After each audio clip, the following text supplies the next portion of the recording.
برادران ملت اسلامی، السلام علیکم ورحمۃ اللہ وبرکاتہ۔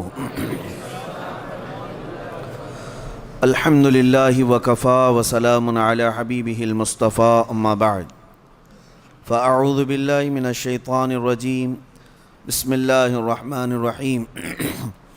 ان اللہ وملائکتہ یصلون علی النبی یا ایہا الذین آمنوا صلوا علیہ وسلموا تسلیما۔ اللہم صل علی سیدنا و مولانا محمد معدن الجود والکرم وآلہ واصحابہ الکرام وابنہ الکریم وبارک وسلم صلاة دائمة سرمدا ابدا۔ عزیزان گرامی وقار، شعبان المعظم کا مہینہ اور عنقریب وہ رات آنے والی ہے جس کو ہم شب برات کہتے ہیں، جس کے متعلق قرآن پاک میں بھی ذکر ہے۔ اللہ تعالیٰ نے یوں فرمایا، حامیم والکتاب المبین انا انزلناہ فی لیلۃ مبارکۃ انا کنا منذرین فیہا یفرق کل امر حکیم۔ بعض مفسرین نے فرمایا کہ اس آیت کا تعلق اس 15ویں شعبان کی رات سے ہے۔ بہرحال اتنی بات تو سارے لوگوں کو پتہ ہوگی کہ اب ہمارے زندگی کا ایک باب 14ویں شعبان کو بند ہو جائے گا اور 15ویں شعبان کو ہمارے نئے سال کے تمام معاملات کا دروازہ پھر سے کھولا جائے گا۔ یعنی اس رات کو اللہ تعالیٰ فرشتوں پر تمام معاملات کا حکم نازل فرماتا ہے کہ فلاں بندے کے ساتھ سال بھر میں کیا کیا ہونا ہے۔ اس سے پہلے کہ نئے سال میں ہمارے لیے کیا کیا ہونا ہے، یہاں تک کہ یہ تک حکم آ جاتا ہے کہ کتنے لوگ پیدا ہوں گے اور کتنے لوگ دنیا سے جانے والے ہیں۔ کئی لوگوں کے متعلق حدیث پاک میں ہے اس رات ان کا فیصلہ ہو چکا ہوگا کہ اب یہ دنیا سے جانے والا ہے، لیکن وہ بندہ اپنی شادی کی تیاریوں میں مصروف ہوگا۔ کسی کے موت کا پروانہ جاری ہو چکا ہے لیکن وہ اپنے گھر بنانے میں مصروف ہوگا، وہ اپنے کاروبار کے ترقیاتی کاموں میں مصروف ہوگا، اسے اندازہ تک نہیں ہوگا کہ اس کا فرمان نکل چکا ہے۔ لیکن اس سے پہلے کی ایک بات کہ 15ویں شعبان کو ہمارے متعلق کیا کیا احکامات نازل ہوں گے، یہ سال شروع ہونے پر ہے، لیکن اس سے پہلے کہ ہمارے اعمال جو پیش ہوں گے اللہ کی بارگاہ میں سال بھر کے، اس سلسلے میں تو اب ہم غور کر سکتے ہیں۔ اس لیے کہ یہ بھی فرمایا گیا کہ خاتمے پر سب کچھ دار و مدار ہے اعمال کا۔ جو آپ لوگ سنتے ہیں نا، first impression is the best impression, لیکن یہاں پر اس کے برعکس ہے، last impression is the best impression. زندگی کے آخری وقت جو اعمال ہیں انہی کا اعتبار ہوگا۔ تمہارے زندگی کا دروازہ بند ہونے سے چند ثانیے پہلے جو تم کر رہے تھے اس کا اعتبار ہوگا۔ اسی لیے فرمایا گیا، میرے آقا صلی اللہ تعالیٰ علیہ وسلم نے ارشاد فرمایا، اللہ تعالیٰ نے کسی کو جنتی لکھا ہے، کسی کو جہنمی، لیکن ہوتا یہ ہے کہ ایک بندہ نیک کام کر رہا ہے زندگی بھر، اچھے اعمال کرتا رہتا ہے، لیکن اس کے متعلق لکھا گیا کہ یہ جہنم میں جانے والا ہے۔ ہوتا کیسے ہے؟ فرمایا گیا موت کے آنے سے چند دنوں پہلے یا چند لمحوں پہلے وہ ایسے گندے کاموں میں مصروف ہو جاتا ہے جو جہنم کی طرف لے جاتے ہیں، انہی کاموں میں اس کی موت ہوتی ہے اور خاتمے پر ہی سب کچھ دار و مدار ہے، پھر اسے دوزخ کی طرف لے جایا جاتا ہے۔ اور کسی کے متعلق اللہ تعالیٰ نے جنتی لکھا ہے جبکہ اس کے کام برے تھے، زندگی میں عجب عجب کام کیا کرتا تھا۔ یہ کیسے؟ فرمایا گیا کہ وہ برے کاموں میں مصروف تو رہتا تھا، لیکن موت سے پہلے اچانک وہ اللہ کی طرف آ گیا، مسجدوں کی طرف آ گیا، یہ محافل میں بیٹھنے لگ گیا، اور اسی اثنا میں اس کی موت ہوئی تو آخر میں جو کچھ کرتا تھا اسی کا اعتبار کیا جائے گا اور اسے جنت بھیج دیا جائے گا۔ میرے عزیزوں، اب 15ویں شعبان سے پہلے میرے خیال سے 4 یا 5 دن بچے ہیں۔ اس سال جو کچھ بھی گزرا ہے اس پر اب ایک دروازہ بند ہوگا اور اللہ کی بارگاہ میں اس سال کی کتاب پیش ہوگی، یعنی شمسی سال کے اعتبار سے، انگریزی مہینوں کے اعتبار سے 2022 اور 23 انکم ٹیکس کا حساب ایسے ہی چلتا ہے، 20-21، 21-22، 22-23، اس طرح سے آپ کا 22 اور 23 کا حساب 4 دن کے بعد اللہ کریم کی بارگاہ میں جانے والا ہے۔ سال بھر کیا کیا کیا اس کا احتساب بھی ضروری ہے۔ اگر خود سے کیلکولیٹ کرو گے تو فیوچر تمہارا، مستقبل اچھا ہو سکتا ہے۔ اگر احتساب نہیں کرو گے تو پرانی غلطیاں ویسی کی ویسی رہ جائیں گی اور اسی پر تم آگے عمارتیں بڑھاتے چلے جاؤ گے۔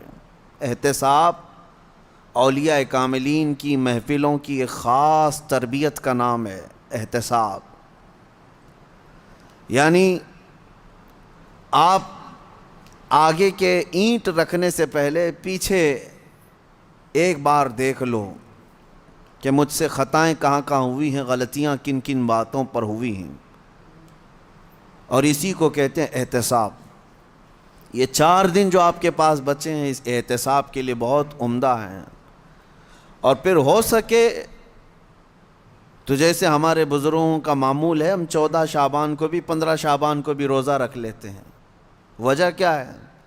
بعض لوگ خامخواہ ہم سے بحث کر رہے ہیں، اس کی دلیل کہاں ہے، اس کی دلیل کہاں ہے، یہ کہاں سے ثابت ہے، وہ کہاں سے ثابت ہے۔ ان کو شب برات کے روزوں کے متعلق بڑی عجیب سی بات ہے۔ بات صرف اتنی سی ہے کہ ہماری تمنا یہ ہے کہ ہمارے اعمال جب اللہ کی بارگاہ میں جا رہے ہوں 14 شعبان کو، اس وقت بھی ہم روزے کے عالم میں ہوں، اور جب ہمارا نیا سال شروع ہو رہا ہو اس وقت بھی ہم روزے کے عالم میں ہوں۔ کیا یہ بہتر طریقہ نہیں ہے؟ اسی لیے بزرگوں کا معمول رہا کہ اس سال جو بھی چلا، جیسا بھی گیا، گزرا تو ہے، لیکن اخیر وقت کچھ ایسے اعمال کر لو کہ اللہ کی بارگاہ میں جب یہ پیش ہوں تو تمہارے لاسٹ امپریشن کو دیکھا جائے، تمہارے آخری اعمال کو دیکھا جائے کہ آخر میں یہ کیا کرتا تھا۔ اور ہو سکتا ہے اس آخری عمل کی بدولت اللہ تعالیٰ پچھلے تمام گناہوں کو معاف فرما دے۔ آج چونکہ یہ جو محفل ذکر ہے رمضان سے پہلے کی شاید یا اب آخری ہے، میں سفر پر روانہ ہو رہا ہوں، اس میں اگلی 2 محفلیں ہماری نہیں آ پائیں گی، رمضان المبارک سے پھر انشاءاللہ ہوگی۔ لیکن آج میرے آنے کی خاص ایک وجہ یہی تھی، جبکہ میں مسلسل سفر میں ہوں، اسی وجہ سے میں آج یہاں پر آیا کہ میں خود اپنے لیے بھی اور سب کے لیے بھی 15ویں شعبان سے پہلے ایک ایسی محفل کریں کہ جو ہمارے اس گزرے ہوئے سال کے اوپر ایک ایسی مہر لگ جائے کہ اللہ اس محفل کی برکت سے ہمارے پچھلے گناہ معاف فرمائے۔ عزیزان گرامی وقار، میں بس مختصر سی بات عرض کروں گا۔ اللہ نے قرآن میں فرمایا ہے، دوڑو اللہ کی طرف، ففروا الی اللہ، اللہ کی طرف دوڑے آ جاؤ، سابقوا الی الخیرات، نیکیوں کی طرف دوڑ بھاگ کرو، جتنا ہو سکے بھاگو۔ صحابہ کرام رضوان اللہ تعالیٰ علیہم اجمعین میں اس بات کا تو کمپٹیشن ہوتا تھا، وہ نیکیوں میں سبقت لے جانے کے لیے ایک دوسرے کے آگے بڑھنے کی کتنی تمنائیں کرتے، اور یہاں ہم کن چیزوں میں آگے بڑھنے کی ہوڑ لگی ہے دنیا میں، باقی نیکیوں کی طرف کتنے لوگ دوڑتے ہیں وہ سب کو پتہ ہے۔ اکثر کو تو یہ چاہیے کہ مجھے سب سے پیچھے والی جگہ ملے، نہیں، سب سے آگے بڑھنے کی تمنا کیوں نہیں ہے؟ سیدنا ابوبکر صدیق اور حضرت عمر فاروق رضی اللہ تعالیٰ عنہ کا معمول یہ تھا کہ حضرت عمر کہتے ہیں میں ڈھونڈ کر کے مدینے میں کچھ ایسی نیکی کرنا چاہتا تھا جو ابوبکر نہیں کرتے، کہیں پر بھی ان کے برابر ہو جاؤں یا ان سے آگے بڑھ جاؤں۔ بڑی مشکل سے حضرت عمر کو ایک گھر ملا، ایک بوڑھی عورت جس کا کوئی نہیں رہتا تھا۔ حضرت عمر نے طے کر لیا کہ اس کے بیوہ عورت ہے، اس کے گھر کا سارا کام میں کر دوں گا، کسی کو پتہ بھی نہ چلے، نیکی کا کام ہے۔ وہ فجر میں نماز کے بعد جا کر دیکھے تو اس عورت کا سارا گھر کا کام پہلے سے کیا ہوا ہے، جبکہ وہ بستر سے اٹھ نہیں پاتی۔ اس کے گھر کے برتن، اس کا بستر، سب کچھ صاف ستھرا ہے۔ دوسرے دن آ کر دیکھے وہی حال تھا۔ حضرت عمر کہتے ہیں تیسرے دن میں اذان فجر سے پہلے ہی چھپ کر دیکھنا شروع کیا کہ آخر اس کے گھر کا کام کرتا کون ہے۔ کہا ایک چادر اوڑھے ہوئے ایک شخص آیا، گھر میں داخل ہوا، جھاڑو لیا، جھاڑنے لگا، ساری چیزیں ڈھنگ سے رکھنے لگا۔ اذان ہونے لگی، وہ اس عورت کے گھر سے باہر نکلنے لگا۔ حضرت عمر کہتے ہیں میں قریب جا کر چادر ہٹایا تو ابو بکر صدیق تھے۔ پھر کہا ایک یہ مثال۔ حضرت عمر کہتے ہیں میں کبھی آگے بڑھ ہی نہیں سکتا، میں جہاں کوشش کرتا ہوں اس سے پہلے حضرت ابو بکر پہنچے ہوئے ہوتے۔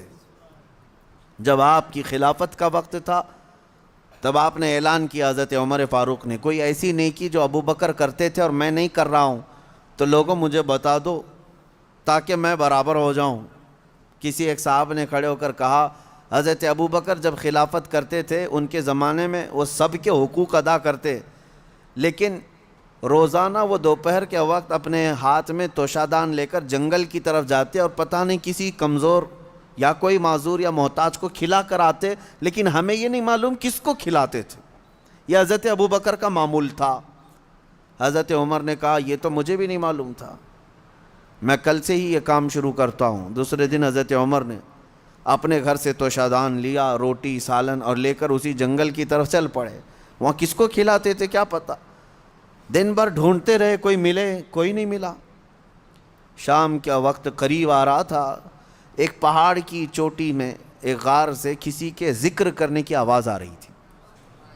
حضرت عمر اس آواز کی طرف لپک گئے، دوڑ کر جا کر دیکھا کہ کوئی ہے یہاں پر مجبور۔ اللہ اکبر، جیسی غار کے اندر نظر پڑی تو دیکھا ایک ایسا شخص بیٹھا ہوا ہے جس کے ہاتھ بھی کٹے ہیں، پیر بھی کٹے ہیں، اور آنکھوں سے بھی بینا نہیں ہے، اندھا ہے، نابینا ہے۔ اتنی معذوری کے عالم میں اگر کوئی بیٹھا ہوا ہے اور غار میں، تو حضرت عمر کہتے ہیں مجھے تو یقین ہو گیا کہ یہی وہ بندہ ہے جس کو حضرت ابو بکر کھلایا کرتے تھے، اس کا کھانا وقت کا خلیفہ کھلایا کرتا تھا۔ حضرت عمر کہتے ہیں میں گیا، چپکے سے جا کر بیٹھ گیا، میں نے آواز بھی نہیں کی تاکہ اس اندھے شخص کو یہ معلوم بھی نہ ہو کہ کون کھلانے آیا ہے۔ آپ نے روٹی توڑ کر سالن میں بھگوئی اور اس اندھے کو منہ میں روٹی رکھی۔ جیسے ہی اس کے منہ میں روٹی کا ٹکڑا گیا وہ چیخ کر کہتا ہے آنے والے، کیا ابو بکر کا انتقال ہو گیا؟ کون آیا ہے آج کھلانے کے لیے؟ حضرت عمر کہتے ہیں تو اندھا ہے، نابینا ہے، تجھے کیسے خبر کہ آنے والا ابو بکر نہیں ہے؟ وہ کہتا ہے اس لیے کہ ابو بکر کو پتا تھا میرے منہ میں دانت نہیں ہے، وہ اپنے منہ سے چبا کر میرے منہ میں روٹی ڈالتے تھے۔ آج تو نے پوری روٹی اٹھا کر ڈالی تو مجھے سمجھ میں آ گیا کہ آنے والا ابو بکر نہیں ہے، کوئی اور آیا ہے۔ حضرت عمر کی آنکھوں سے آنسو آئے، باہر نکل کر کہتے ہیں قسم رب ذوالجلال کی ہے ابو بکر آپ سے ایک قدم بھی میں آگے نہیں بڑھ سکتا۔ لیکن تھی تو دوڑ، سابقو الی الخیرات جس کو اللہ نے فرمایا، یعنی نیکیوں کی طرف بھاگو، دوڑو۔ آپ کے اندر یہ مقابلہ آرائی اگر آ جائے، جس کو ہیلتھی کمپٹیشن کہا جاتا ہے، اس میں حسد نہیں ہے، اور اگر اس میں حسد بھی ہو تو نیکیوں میں ہے۔ رشک جس کو کہتے ہیں، جس کو فرمایا گیا حسد ایک جگہ جائز ہے وہ علم میں، یعنی اس کو اتنا علم ہے تو میں اور علم حاصل کروں۔ اگر کوئی 2 رکعت نماز پڑھ رہا ہے تو آپ کے اندر اس بات کی تمنا جاگنی چاہیے میں 4 پڑھوں۔ نیکیوں میں دوڑ لگاؤ، اور آپ کو پتہ ہے صدقہ دکھا کر دینا افضل ہے کہ چھپا کر دینا افضل ہے؟ سب کو پتہ ہے چھپا کر دینا افضل ہے نہیں، لیکن زکوٰۃ دکھا کر دینا افضل ہے۔ زکوٰۃ کو چھپا کر نہیں، دکھا کر دینا افضل ہے۔ کیوں؟ تم جتنا بانٹ رہے ہو دوسروں کو بھی ترغیب ہو، اس سے زیادہ وہ خیرات کرے گا۔ اس لیے نہیں کہ اپنے دیالو ہونے کا ذکر کرے کہ میں بہت زیادہ دانی ہوں، میں بہت زیادہ لوگوں پر لٹانے والا ہوں، فیاض ہوں، سخی، اس نیت سے نہیں، بلکہ اگر 500 کی نوٹ نکال کر کے دیا تو ادھر ادھر جو لوگ بیٹھے ہیں ان کے دلوں میں یہ شوق پیدا ہو کہ میں 1000 دوں، کیونکہ انسان کی فطرت ہے، وہ مقابلہ کرتا ہے، اور ایسے میں مقابلہ کرے تو بہت اچھی چیز ہے، یہ کمپٹیشن اچھا ہے۔ اور میں اسی بات کی ترغیب دیتا ہوں نوجوانوں کو بھی کہ آپ خود دوسروں کے متعلق بہت ساری چیزیں پوچھتے رہتے ہیں، بہت ساری چیزیں پوچھتے ہیں، کتنا کماتے ہو، نوکری کون سی ہے، کون سی کمپنی ہے، سیلری کتنی، پیکج کتنا، یہ سب سوالات ہیں۔ اور جب وہ جواب دیتا ہے میری کمپنی فلاں ہے، تنخواہ میری 50 سے 70 ہزار کی ہے، اور پھر سہولیات کیا ہیں، گاڑی آتی ہے، لے جاتی ہے، چھوڑتی ہے، یہ سب سنتے ہو، پھر دل میں یہ تمنائیں جاگنے لگتی ہیں، میری تو 1 لاکھ ہونا چاہیے، میری کمپنی اس سے بڑی ہونی چاہیے، مجھے بھی ایسی سہولیات ہونی چاہیے۔ یہ جو تمنا تمہارے دل کے اندر آئی، تمہارے پوچھنے پاچھنے کی وجہ سے ہی آئی۔ لیکن مجھے بتاؤ، کیا اپنے دوستوں میں کسی سے کبھی یہ سوال کیا کتنے ختم قرآن ہوئے؟ سال بھر میں کوئی جمعرات پیر کا روزہ رکھتے ہو؟ نہیں پوچھتے آپ، نہ آپ اس کی تلاوت قرآن کو پوچھتے ہو، نہ آپ اس کے روزوں کو پوچھتے ہو، نہ آپ اس کی نمازوں کے متعلق۔ میرے عزیزو، یہ بھی پوچھتے، اگر وہ بندہ عبادتوں میں آگے ہے تو تمہارے دل میں بھی یہ تمنا آ جاتی کہ کاش میں بھی اس کی طرح سے اور آگے بڑھ جاؤں۔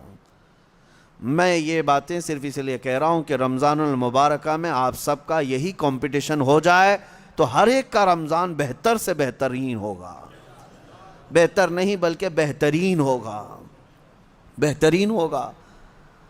عزیزان گرامی وقار، مجھے یاد ہے بچپن میں جب چھوٹے تھے تو رمضان میں روزانہ اسکول جانے کے بعد یہی چیزیں ہوتی تھی، تیرے کتنے روزے ہوئے، تیرے کتنے روزے ہوئے، ہر ایک کے روزے ہی ایک دوسرے کو پوچھتے رہتے۔ لیکن ہو سکتا ہے آپ کے ساتھ بھی ایسا ہوتا رہا ہوگا، سارے دوست جیسے 10 رمضان آ گئے، 15 رمضان آ گئے، ہر ایک کو پوچھتے رہتے ہیں کتنے ہوئے، کتنے ہوئے، کسی کے 7 ہوئے، کسی کے 10 ہوئے، کسی کے 12 ہوئے، اور کوئی کہتا ہے پورے ہوئے ہیں، اب تک کے پورے ہوئے ہیں۔ ہم بھی اس وقت سنتے تھے، ایک دوسرے سے بات کرتے تھے، لیکن اس وقت ایک دوڑ رہتی، اور گھر میں آ کر جھگڑا بھی کرتے، فلاں کے تو 10 ہو گئے، مجھے سحری میں ضرور اٹھانا، نہیں تو میں اس کے پیچھے پڑ جاؤں گا، میں اس کا پیچھے ہو جاؤں گا۔ تو یہ دوڑ کہاں سے آئی؟ یا آپسی ماحول سے ہی آئی۔ یہی انوائرمنٹ ہم چاہتے ہیں کہ نیکیوں میں سبقت لے جانے کا انوائرمنٹ ہو جائے، ماحول ایسا ہو، دوڑ لگے، صرف رمضان میں نہیں، تلاوت قرآن میں بھی۔ میں آپ کو بتاؤں، آج تقریباً 6 سال سے زیادہ کا عرصہ ہو گیا ہوگا ہماری ذکر کی محفل کو۔ اس سے قبل مدینہ جامع مسجد میں بھی ذکر کی محفلیں ہوتی رہیں، اس کے بعد پھر یہاں پر ایک ایسے بندے کو میں جانتا ہوں، ان پچھلے 6 سالوں سے لے کر آج تک ذکر کی ایک محفل بھی اس کی ناغہ نہیں ہوئی۔ اب تک جتنی محفلوں میں میں حاضر رہا، اتنی محفلوں میں وہ بھی حاضر ہے۔ یہ اس لیے میں عرض کر رہا ہوں کہ لوگ اپنے اپنے ریکارڈ بنانا چاہتے ہیں، کاش ان معاملات میں بھی کوئی ریکارڈ مینٹین کرے کہ میری یہ چیز مس نہیں ہونی چاہیے، میری یہ چیز برابر ہونی چاہیے، تو اس میں آپ کو اس قدر بلندیاں ہوں گی، جو صحابہ کا ماحول تھا وہ قائم ہو جائے گا۔ صحابہ کے درمیان یہی ماحول تھا۔ حدیث پاک میں ملتا ہے، صحابہ کرام مسجد نبوی میں جمعہ کی نماز کے لیے جو آتے، پہلی صف کا ثواب ہے نا، حضور پاک صلی اللہ تعالیٰ علیہ وسلم نے صرف ایک بار یہ ارشاد فرمایا کہ اگر میں تمہیں بتا دوں کہ پہلی صف میں نماز پڑھنے کا ثواب کیا ہے، تو اس پہلی صف میں آنے کے لیے تم سب آپس میں تلوار بازیاں کرنے لگ جاؤ گے، جنگ ہو جائے گی تمہارے درمیان۔ تو حضور پاک صلی اللہ علیہ وسلم نے اتنا فرمایا تھا، لیکن تلواریں تو نہیں نکلتی تھی صحابہ کی. لیکن جمعہ کی نماز کے لیے جو صحابہ مسجد نبوی میں آتے تھے، جانتے ہیں وہ کب آتے؟ فجر کی نماز میں آ جاتے تھے. جو فجر کی نماز میں حاضر ہوا اسے جمعہ کی نماز پہلی صف میں ملی. تو یہ دوڑ تھی. اور اس کے علاوہ صحابہ کا معمول یہ تھا کہ وہ کسی چیز میں پیچھے نہیں رہنا چاہتے تھے. وہ نبی پاک صلی اللہ تعالیٰ علیہ وسلم کی محفلوں کو کاؤنٹ کرتے ہیں، کس نے کتنی محفل اٹینڈ کیا ہے، اس میں اس کی فضیلت بھی تھی. حضور پاک صلی اللہ تعالیٰ علیہ وسلم کے ساتھ کتنے سفر کیے، کس نے کتنے جنگوں میں شرکت کی، اسی اعتبار سے ان کے مقامات ہیں. کوئی صحابی ہیں جو حضور پاک صلی اللہ تعالیٰ علیہ وسلم کے ساتھ 10 جنگوں میں شریک رہے، کوئی 12 جنگوں میں شریک رہے، اور کچھ صحابہ ایسے ہیں جنہوں نے حضور کی ہر جنگ میں شرکت خود فرمائی. جتنے غزوات میں حضور تھے اتنے غزوات میں وہ بھی تھے. صحابہ ان کو اتنی قدر کی نگاہ سے دیکھتے اور کہتے ان کے مقام کو تو کوئی پہنچ ہی نہیں سکتا. یہ ماحول ہو ایک دوسرے پر سبقت لے جانا نیکیوں میں، یا بے حیائیوں کا دورہ ہے. یہاں پر اکثر نوجوان یہ چاہتے ہیں کہ وہ آدھا بے حیا ہے تو میں پورا بے حیا بن جاؤں. نعوذ باللہ.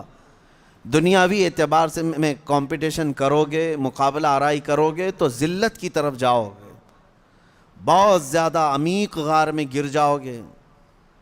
جانتے ہو آج اسی دکھاوے کے چکر میں، ریاکاری کے چکر میں پورا معاشرہ تباہ ہو رہا ہے، پورا معاشرہ برباد ہو رہا ہے. لوگوں کو دکھانے کے لیے کتنے کام ہو رہے ہیں آج جاؤ ہماری شادیوں کے محلات دیکھ لو، پارٹیاں دیکھ لو، تمہارے برتھ ڈے کی پارٹیاں دیکھ لو. یہ سب ایک دوسرے کو دیکھ کر اپنی بڑھوتری بیان کرنا اور اپنی بڑائی ظاہر کرنے کا ہی ایک ہی مقصد رہ جاتا ہے. سب کا حال یہی ہے. اس میں دوڑ کیوں لگا رہے ہو؟ تم جتنا بھی دوڑو گے دنیا میں کسی سے پیچھے ہی رہو گے. کتنا کر لو گے؟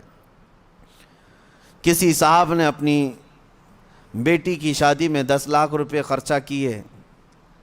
آپ نے دیکھا اتنا ڈیکوریشن ہے، اتنا فلاں ہے، اتنا فلاں ہے. اسی دن سے آپ کے دل میں یہ تمنا جاگنے لگی میں 15 لاکھ کر کے دکھاتا ہوں. تیسرا کھڑا ہوا، وہ کہا کہ میں 20 لاکھ خرچہ کر کے دکھاتا ہوں. ان تمام چیزوں میں کیا کمپٹیشن نہیں ہے، بلکہ باپ جو خرچہ کرتے ہیں وہ اپنی جگہ پر. خود نوجوان کو یہ فکر ہے میرا دوست اتنا خرچہ کیا تھا میں اتنا کروں. یعنی تم شادی اپنی زندگی کے لیے نہیں، اس کو دکھانے کے لیے کر رہے ہو. یہی تو دوڑ ہے. اپنے لیے نہیں کر رہا ہے بندہ. بہت ساری چیزیں ایسی ہیں دوسروں کو دکھانا ہے، دوسرے سے مجھے آگے بڑھ کر کے دکھانا ہے، اس سے بہتر مجھے کر کے دکھانا ہے. دنیا میں اس سے بہتر کے چکر میں تم لٹ گئے لیکن بہتر نہیں ہو پایا. کبھی آپ نے یہ سوچا کہ میرے اتنے اخراجات ہو گئے، اتنا میں نے لوگوں کو دکھانے کے لیے پتہ نہیں کیا کیا کھانے بنائے اور سب کھائے اور گٹر میں پھینک کر چلے گئے. کوئی ایک بندہ ایسا ہے جو زلزلہ متاثرین اور دیگر فساد متاثرین جن کے گھر بار تک نہیں ہے، ایک بندہ ایسا ہے جو روزانہ 10 فقیروں کو کھانا کھلاتا ہے، کوئی 100 مسکینوں کو کھانا کھلا کر آتا ہے. تمنا تو یہ ہونی چاہیے تھی کہ وہ 10 کو کھلا رہا ہے آج تو میں کیوں 50 کو نہ کھلاؤں. یہاں پر اگر تم کھلانے کی بات کرتے تو اللہ کا قرب حاصل کرتے، اللہ کا قرب حاصل کرتے. باقی پارٹی شارٹی جو ہے اس میں سوائے اسراف اور فضول خرچی اور بربادی کے کچھ حاصل نہیں ہے، کچھ حاصل نہیں. اور کب تک لوگوں کو راضی کرو گے؟ میں نے دیکھا ہے گھنٹے 2 گھنٹے کے لیے تمہاری پارٹی میں آئیں گے، گن کر کے جائیں گے کتنے کھانے بنے ہیں. یہی گننے کے لیے لوگ آتے ہیں. ٹھیک ہے 6 قسم کے کھانے تم نے بنائے تھے، وہی تمہارے ہاں جو کھایا ہوا ہے کل کسی اور کے ہاں کھائے گا اور بولے گا ارے بھائی تمہاری تو 6 ہی تھی، میں آج یہاں پر 8 والے کھا کے آیا ہوں. تمہاری تو سارے اخراجات، تمہاری ساری فیلنگ تو گئی، ختم ہو گئی. جس کو راضی کرنے کے لیے اتنے خرچے کیے تھے، تمہاری استطاعت سے بڑھ کر کے خرچہ کیا تھا، وہ کسی اور جگہ کھا کر کے پھر یہ کہے گا تیرا کم تھا، فلاں کا زیادہ تھا، تو تمہیں بے سکونی ایسی ہی رہ جائے گی، وہ بے اطمینانی ویسی رہ جائے گی. چھوڑو. اسی لیے کہا ہے شاعر نے، چھوڑ فکر دنیا کی، چل مدینے چلتے ہیں. اور وہاں دوڑنے کی جتنے لوگ بات کرتے ہیں وہ سبقت لے جاتے ہیں، سبقت لے جاتے ہیں. اسی لیے ہم نے دیکھا ہے، میں بلا مبالغہ کہہ رہا ہوں، میں اکثر ان بزرگوں کی تاریخ پڑھتا بھی ہوں اور ان کی کتابیں مجھے بڑی پسند بھی ہیں، یا ان کی صحبت مجھے بہت اچھی لگتی ہے، جو کثرت سے میرے آقا صلی اللہ تعالیٰ علیہ وسلم کے کمالات کا ذکر کرتے ہیں. دل لگتا ہے ان بزرگوں کے پاس. اس کی وجہ یہی ہے کہ ان کو ہم جتنا پڑھتے ہیں ہمارے اندر سے اتنا ہی عشق رسول بڑھتا چلا جاتا ہے، اتنا ہی بڑھتا چلا جاتا ہے. ہو سکتا ہے پہلے ایسی تمنائیں نہیں تھی، لیکن بزرگوں کو پڑھنے کے بعد کچھ اور ہی تمنائیں ہونے لگتی ہیں. ظاہر سی بات ہے. پیر مہر علی شاہ رحمۃ اللہ تعالیٰ علیہ، اعلیٰ حضرت امام اہل سنت فاضل بریلوی، یہ مدینے گئے تھے حضور پاک صلی اللہ تعالیٰ علیہ وسلم کی بارگاہ میں. ہزاروں نہیں، لاکھوں کروڑوں لوگ آتے ہیں، اپنی اپنی تمنائیں مانگتے ہیں. یا رسول اللہ میں فلاں ہو گیا، آپ مجھے یہ عطا کر دیں، وہ عطا کر دیں. لیکن ان بزرگوں کے سوال تو یہ تھے کہ یا رسول اللہ کچھ نہیں، بس آپ اپنی قبر انور سے باہر آ کر دیدار کرا دیں. تجھ سے تجھی کو مانگ کر مانگ لی ساری کائنات. ان کا فلسفہ یہ تھا، تجھ سے تجھی کو مانگ کر مانگ لی ساری کائنات. وہ اپنے ہو گئے تو رحمت پروردگار اپنی. اور یہ سوال کیا، اور دونوں بزرگوں کو پہلی مرتبہ، دوسری مرتبہ، تیسری مرتبہ امید تو ان کی پوری نہیں تھی، یعنی وقتی طور پر ان کی مانگی ہوئی چیز تو سامنے نہ ملی. حکمتیں ہیں. دوسرے دن اعلیٰ حضرت فاضل بریلوی نے بھی اپنے ماتھے کی آنکھوں سے جلوہ رسول کو دیکھا. پیر مہر علی شاہ صاحب مدینے سے رخصتی ہو گئے، یہ کہتے ہوئے کتے مہر علی کتے تیری سنا، گستاخ آنکھیں کتھی جا اڑیاں. اے مہر علی کہاں تیرا منہ اور کہاں وہ مقام، تیری آنکھیں کیا اس لائق ہیں کہ تو دیکھنے کی تمنا کر بیٹھا. پھر یہی سوچ کر کے نکلے. وادی ہمراہ پہنچے تھے، مکہ جانے کا راستہ ہے بدر کے قریب. وادی ہمراہ، عصر کی نماز سے فارغ ہوئے تھے، دیوار کے پاس میرے مصطفیٰ کا دیدار ہوا. پرانی دیوار کے پاس کھڑے نبی پاک صلی اللہ تعالیٰ علیہ وسلم اپنے کمالات، اپنے جلووں کے ساتھ تشریف لائے.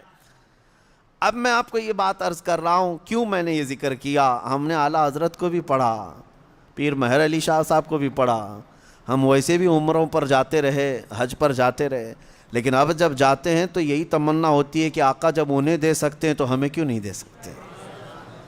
یا رسول اللہ آپ کے متعلق تو ہمیں اتنا ہی معلوم ہے، ایک میرا ہی رحمت میں دعویٰ نہیں. اور ہمارا حال اگرچہ ان بزرگوں کے برابر کا نہیں ہے، وہ پہنچے ہوئے عاشقان رسول ہیں، کمالات ہیں، ان کی عبادات ہیں، سب کچھ اپنی جگہ پر ہے، لیکن اتنی بات تو پکی ہے، رسول گنہگاروں کے بھی تو ہیں، امتی تو ہم بھی ان کے ہیں. نبی پاک صلی اللہ تعالیٰ علیہ وسلم کی بارگاہ میں یہ تمنا کرنا اور اس طرح کی التجا کرنا کس نے سکھایا؟ انہی بزرگوں کی تاریخ نے سکھایا. اسی لیے میں کہتا ہوں ایسوں کو دیکھو کہ تمہیں نیکیوں کی طرف بڑھنے کا شوق پیدا ہو جائے. ایسوں کو دیکھو، ان لوگوں کو نہ دیکھو جو دنیا میں مست ہیں، مگن ہیں، کوئی ناچ رہا ہے، کوئی تھرک رہا ہے. تم ان کو دیکھ کر کے یہ سوچنے لگتے ہو کہ مجھے بھی ایسی زندگی گزارنی چاہیے. شیطان تمہیں نیچے کی طرف لاتا ہے. دنیا داروں کو جب جب دیکھتے رہو گے گناہوں کی خواہش پیدا ہوتی رہے گی. ایک بات یاد رکھ لینا، گناہ تمہارا نفس بعد میں کرتا ہے، لیکن تمہاری آنکھیں پہلے نظارے دکھاتی ہیں، دنیا کی رنگینیاں تمہارے سامنے لاتی ہیں. فلاں کی زندگی، فلاں کی زندگی، فلاں کی زندگی. آپ کیا سمجھتے ہیں ٹی وی، یہ تمام چیزیں جو لائی گئی ہیں، ٹیلی ویژن، پوری دنیا بھر کی عیاشی تمہارے آنکھوں کے سامنے لائی جاتی. کیوں؟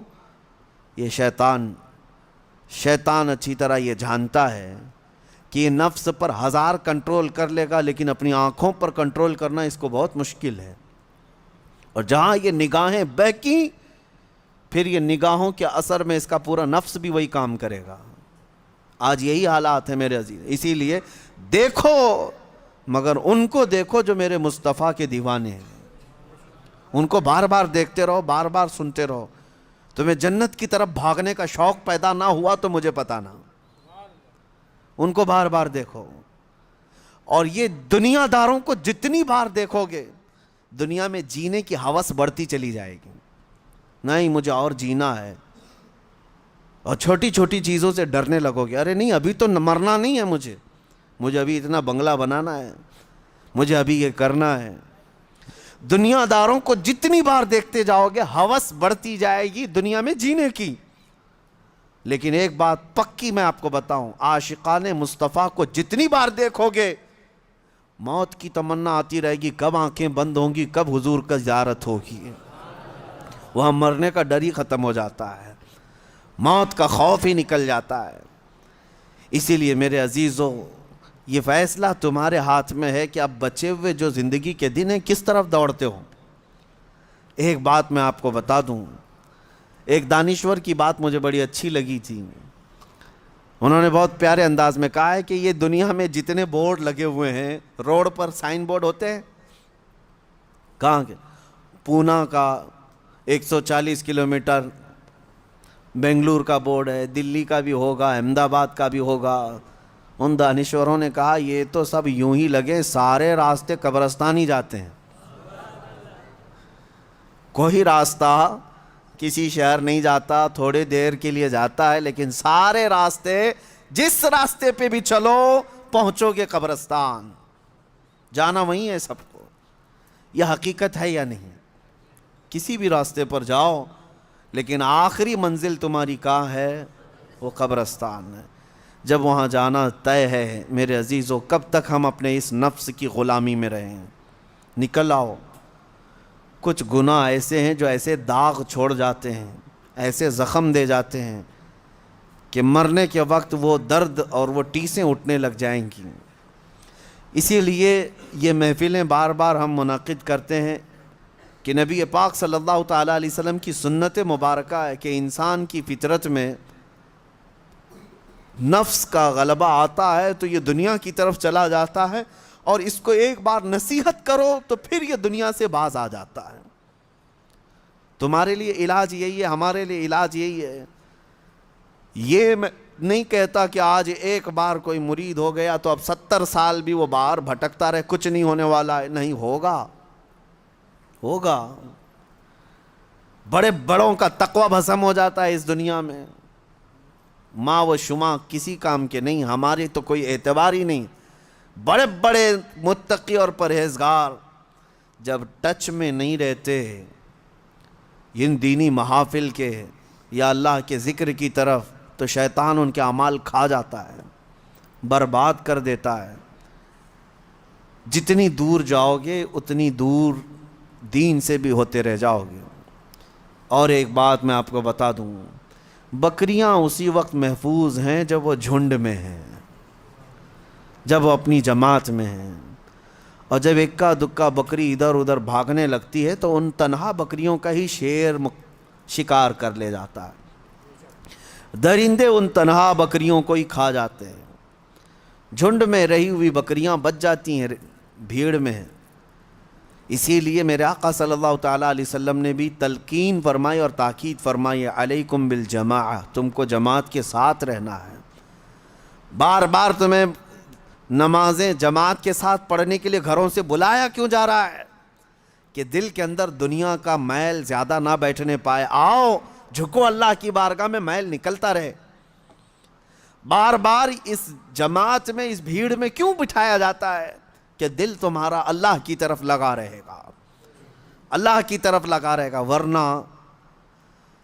یہ کتنی بڑی بات ہے. آپ کیلکولیٹ کر لینا، میں ایک بات بتا رہا ہوں، امپورٹنسی بتا رہا ہوں اس جملے کی۔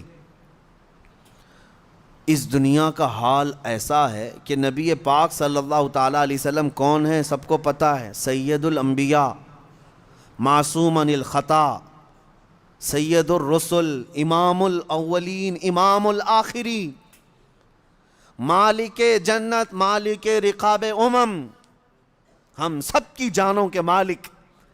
لیکن اس رسول، کیا آپ سب کو یہ تسلیم ہے کہ نہیں، حضور کے ہاتھ میں سارے خزانوں کی کنجی ہے؟ نبی پاک صلی اللہ تعالیٰ علیہ وسلم جنتی دروازوں کے مالک ہیں، اس کے باوجود رسول اللہ دعا یہ کرتے تھے کہ اے اللہ تم مجھے میرے نفس کو میرے حوالے ایک منٹ کے لیے بھی مت دینا، ہمیشہ اپنی حفاظت میں رکھ۔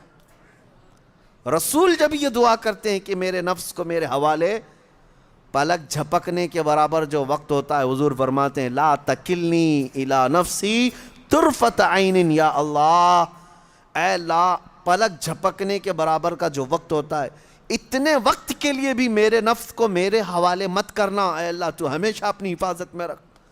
اب اس سے آپ امپورٹنسی سمجھو، اندازہ کرو کہ جو سید الاولین والآخرین یہ کہتے ہوں کہ ایک منٹ کے لیے بھی مجھے دنیا کے حوالے نہ کر، تو پھر ہمارا اور آپ کا حال کیا ہونا چاہیے؟ اگر ہم چند دنوں کے لیے دنیا کے حوالے ہو گئے تو ہمارے اوپر کیا کیا ہتھ کنڈے نہیں آئیں گے، کیا کیا بربادیاں نہیں آئیں گی۔ یہ تو غنیمت ہے میرے عزیزوں، ہم ہفتے میں ایک مرتبہ محفل ذکر کر رہے ہیں، ہونا تو یہ چاہیے کہ جتنی مسجدیں ہیں سب کے دروازے کھلیں، اور جس طرح جمعہ میں لوگ کثرت سے حاضر ہوتے ہیں، محفل ذکر میں بھی حاضر ہو کر اپنے دلوں کے زنگ کو دور کیا کریں، ورنہ یہ دنیا بہت سخت ترین ہے۔ ہم نے دیکھا ہے، یوں ہی بریلی کے امام نے نہیں کہا تھا شہد دکھائے زہر پلائے، قاتل ڈائن شوہر کش، قاتل ڈائن شوہر کش، تین لفظ ہیں دنیا کے لیے، اعلیٰ حضرت نے فرمایا قاتل ہے یہ، ڈائن ہے یہ، شوہر کش ہے، یہ تینوں سب سے بری حرکتوں والی عورت کے نام ہیں۔ قاتل تو آپ کو پتہ ہے کلر، قتل کرنے والا، دنیا قتل کر دیتی ہے، مرتا تو ہر کوئی ہے نا یہاں پہ، اس سے جتنے لوگ محبت کرتے ہیں سب مرتے ہیں اور اسی کے اندر مرتے ہیں، اوپر جا کے ادھر ادھر جا کے نہیں مرتے، اسی دنیا میں مرتے ہیں۔ اور کتنے تو ایسے ہیں وہ اپنی کمائی ہوئی رقم پہ ہی مرتے ہیں، اپنے بنائے ہوئے مکان میں ہی مرتے ہیں، مرنا اسی دنیا میں۔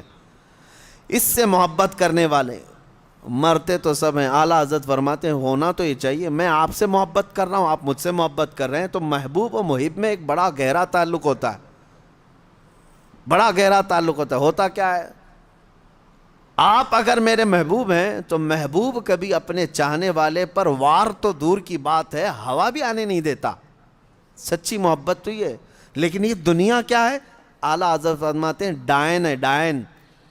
ڈائن کس عورت کو کہتے ہیں پتہ ہے؟ جو روزانہ شوہر بدلتی ہے، اس کا ایک شوہر نہیں ہوتا، ایسی عورت کو ڈائن کہتے ہیں، جو روز شوہر بدلتے رہتے ہیں، مجنوں بدلتے رہتے ہیں۔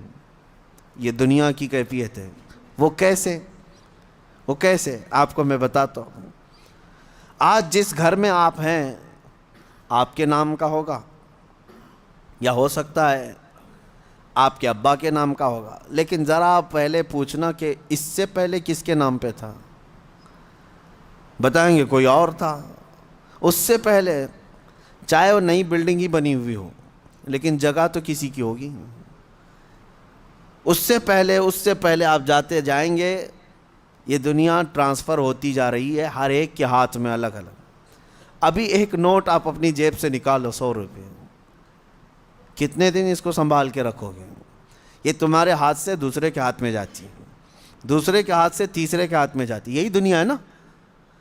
اور یہ اس سے جتنے پیار کر رہے ہیں سب کے ہاتھوں میں جا رہی ہے۔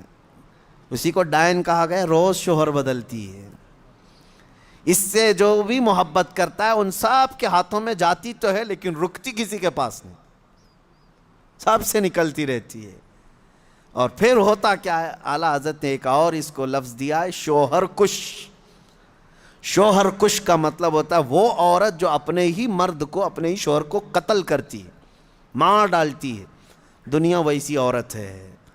جو اس سے محبت کرتا رہا وہ اسی کی محبت میں ہی دنیا میں چلا گیا، مر گیا. اسی لیے نتیجہ کیا ہے، کرنا کیا چاہیے؟ جب یہ ڈائن ہے اور یہ شوہر کش ہے تو اعلیٰ حضرت کا میسج سنو، اس مردار پہ کیا للچائے، دنیا دیکھی بھالی ہے. اس مردار پہ کیا للچائے، دنیا دیکھی بھالی. ایک بات میں آپ کو بتاؤں، رسول پاک صلی اللہ تعالیٰ علیہ وسلم کی حدیث ہے، میں اب گفتگو کلوز کرتا ہوں قریب ہے. الدنیا جیفۃ وطالبھا الکلاب، دنیا مردار کی طرح ہے اور اس کا طلب کرنے والا کتے کی طرح ہے. کتے کی طرح ہے. کبھی آپ نے سوچا کتا کہنا گالی ہے؟ گالی ہے؟ سنو گی کسی سے کہ تم کو کوئی کتا کہہ دے؟ نہیں. یہ اور بات ہے کہ ہم نسبت جب کسی بلند جگہ سے کرتے ہیں تو کتا بھی افضل ہوتا ہے. اگر ہم دربار رسول کا کتا کہتے تو یہ گالی نہیں، یہ فخر کی بات ہے. لیکن ویسے اگر آپ کو کتا کہہ دیا تو برا لگتا ہے. کیوں برا لگ رہا ہے؟ جبکہ آپ کو اگر پوچھیں تو آپ خود ہی کہیں گے کتا بڑا وفادار ہوتا ہے، اس کے اندر تو یہ کوالٹی ہے. کتا اپنے مالک کو چھوڑتا نہیں، کتا اپنے مالک کے دوستوں پر بھونکتا نہیں، کتے کو دو نہ دو دروازہ چھوڑتا نہیں. اتنی اچھی اچھی کوالٹیز اس کے اندر ہے، تو کتا تمہیں کہے تو برا کیوں لگ رہا ہے؟ اس کے اندر تو اچھی اچھی خاصیتیں ہیں، کوالٹیز ہیں، کیوں برا لگ جاتا ہے آپ کو؟ کتے کے اندر اچھی عادتیں نہ ہوتی تو اسے نگرانی کے لیے کیوں پالا جاتا؟ آج چوکیداری بہت اچھی کرتا ہے، نگرانی بہت اچھی کرتا ہے، وفاداری بڑی اچھی طرح نبھاتا ہے، مالک کے لیے مر بھی جاتا ہے. لیکن بہت اچھی بات ایک دانشور نے کہا ہے، کتا کہنے سے آپ کو تکلیف کیوں ہوتی ہے؟ میں بتاتا ہوں. کتے کے اندر اچھی کوالٹی سب ہیں، لیکن جب وہ کچھ کھانے لگتا ہے نا، گوشت ڈالو، مردہ کھا رہا ہو، کوئی بھی ہو، دوسرا کتا آئے تو اسے برداشت نہیں کرتا، بھونکنے لگ جاتا ہے دانت پھاڑ کر کے. بعضوں نے کہا ہے یہ انسان کا تو ہو گیا لیکن اپنی برادری کا نہیں ہو پایا، یعنی اپنے بھائی کو برداشت نہیں کیا. ارے انسان تو دوسرا ہے، اس کی جنس کا تھوڑی نہ ہے. جینڈر میل کھاتے ہیں کیا کتے کے اور انسان کے؟ نہیں ہے. لیکن کتے کی یہی عادت خراب ہے کہ وہ اپنے بھائی کو اپنے کھانے میں برداشت نہیں کر پاتا. اسی وجہ سے رسول پاک صلی اللہ علیہ وسلم نے فرمایا دنیا کا طلبگار کتے کی طرح ہے. یہ اچھی بات نہیں ہے. بہرحال خلاصہ کلام یہ ہے، 4-5 دن باقی رہ گئے ہیں 15ویں شعبان کو، اور اس سال کا چیپٹر کلوز ہونے جا رہا ہے. ہمارے سارے اعمال اللہ کی بارگاہ میں پیش ہوں گے، فرشتے لے کر کے جائیں گے، مولا پچھلے سال 15ویں شعبان سے لے کر اس سال کے 14 شعبان تک ان لوگوں نے یہ سارے کام کیے. اب تمہیں پتہ ہے، اللہ کو پتہ ہے کیا کیا کیے. تم نے کتنی نمازیں چھوڑی وہ بھی لکھا ہوگا، کتنے روزے تم نے رمضان میں پچھلے مس کیے وہ بھی لکھا ہوگا، کتنے زکوٰۃ دبا کر کون بیٹھا ہے وہ بھی لکھا ہوگا، کتنے تم نے لوگوں کے مال کھائے وہ بھی لکھا ہوگا، کتنوں پر غلط نگاہ ڈالی وہ بھی لکھا ہوگا، کتنوں کے ساتھ دھوکہ کیا ہے وہ بھی لکھا ہوگا. یہ تمام چیزیں تو اس میں لکھی ہوئی ہیں، اور اسی حالت میں اب یہ جانے والے فرشتوں کے ہاتھوں اللہ کی بارگاہ میں. رپورٹ جا رہی ہے، تم 1000 چلاؤ رپورٹ تو جائے گی، کیونکہ فرشتے وہ نہیں ہیں جو رشوت لے کر رپورٹ بدل دے.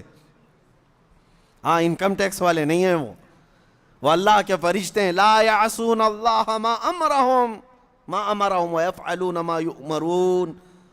اللہ نے جس بات کا انہیں حکم دیا اس میں ایک رتی برابر وہ نافرمانی نہیں کرتے. جس بات کا انہیں حکم دیا گیا وہی کرتے ہیں. وہ اپنی ڈیوٹی کے پکے لے کر جائیں گے، ابھی سب کے اعمال لے کے جائیں گے. پیچھے گھوم کر کے دیکھ لو سال بھر میں کیا کیا کیے ہو، تمہیں اچھی طرح سے معلوم ہوگا کس مہینے میں کیا کیا عمل ہوئے ہیں. بھول جاتے ہو تو یہ اور ایک بڑا عذاب ہے.